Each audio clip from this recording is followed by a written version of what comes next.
KEAM entrance പരീക്ഷയുമായി ബന്ധപ്പെട്ടുകൊണ്ട് സംസ്ഥാനത്ത് സർക്കാരിൻ്റെ ഭാഗത്തു നിന്ന് സംഭവിച്ചത് ഗുരുതരമായ അലംഭാവമാണ്. ആദ്യഘട്ടത്തിൽ മാർക്ക് ലിസ്റ്റിൽ ഉയർന്ന മാർക്ക് ലഭിച്ചിരുന്ന നൂറുകണക്കിന് അല്ല ആയിരക്കണക്കിന് വിദ്യാർത്ഥികൾ പിറകോട്ട് പോയൊരു സാഹചര്യമുണ്ടായി.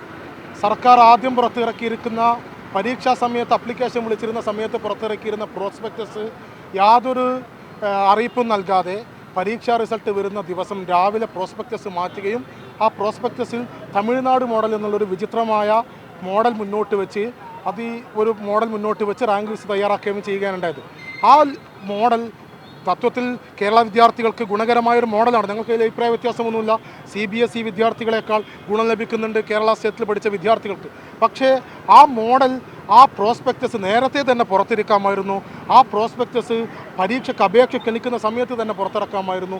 പരീക്ഷ കഴിഞ്ഞ് ഒരുപാട് സമയത്തെ കാലാവധി കഴിഞ്ഞ് എന്നാണോ റിസൾട്ട് വരുന്നത് അന്നേ ദിവസം വരെ മുഖ്യമന്ത്രിയുടെ മേശയ്ക്ക് പുറത്ത് ആ പ്രോസ്പെക്ടസുമായി ബന്ധപ്പെട്ട ഫയല് തടഞ്ഞു വെക്കുകയും അന്നേ ദിവസം വെക്കുകയും ചെയ്ത ഗുരുതരമായ ഒരു അലംഭാവമാണ്.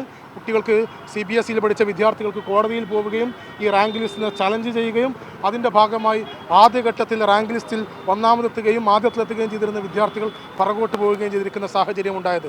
ഒരു വിഷയത്തെ കേരളത്തിലെ വിദ്യാർത്ഥികൾക്ക് അനുകൂലമായി, കേരളത്തിലെ സ്റ്റേറ്റ് വിദ്യാർത്ഥികൾക്ക് അനുകൂലമായി അല്ല നീതിപൂർവകമായി, കേരളത്തിൽ നിങ്ങൾക്കറിയാലോ കഴിഞ്ഞ തവണത്തെ സ്റ്റാൻഡർഡൈസേഷനിൽ ഏകദേശം 35ഓളം മാർക്ക് കുറവാണ് കേരള സ്റ്റേറ്റിൽ പഠിച്ച വിദ്യാർത്ഥികൾക്ക്.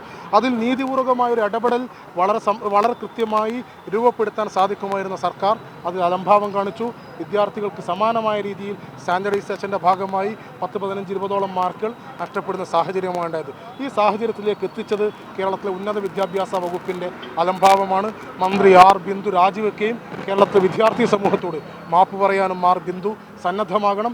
ഇത് കേരളത്തിലെ മുഴുവൻ ഈ കീം എഴുതിയ വിദ്യാർത്ഥികൾക്കും പരീക്ഷ എഴുതിയ വിദ്യാർത്ഥികൾക്കും നീതിപൂർവകമായ അഡ്മിഷൻ കിട്ടുന്ന നടപടിക്രമങ്ങൾ സർക്കാർ നേതൃത്വം നൽകണം. സർക്കാർ ഇപ്പോൾ സുപ്രീം കോടതിയിലൊക്കെ അപ്പീലിനില്ല എന്നുള്ള സാഹചര്യമാണ് എടുത്തത്. ആ സാഹചര്യം ഒട്ടും ഭൂഷണമല്ല, അത് വിദ്യാർത്ഥി വിരുദ്ധമാണ്. വിദ്യാർത്ഥികൾക്ക് നീതിപൂർവകമായ അഡ്മിഷൻ കിട്ടുന്ന നടപടിക്രമങ്ങൾക്ക് കേരളത്തിലെ സർക്കാർ നേതൃത്വം നൽകണം. ഇല്ലാത്ത പക്ഷം അതിശക്തമായ വിദ്യാർത്ഥി പ്രക്ഷോഭങ്ങൾക്ക് ഫ്രട്ടേണിറ്റി മൂവ്മെൻറ്റ് നേതൃത്വം നൽകുക തന്നെ ചെയ്യുമെന്ന് സൂചിപ്പിക്കുക.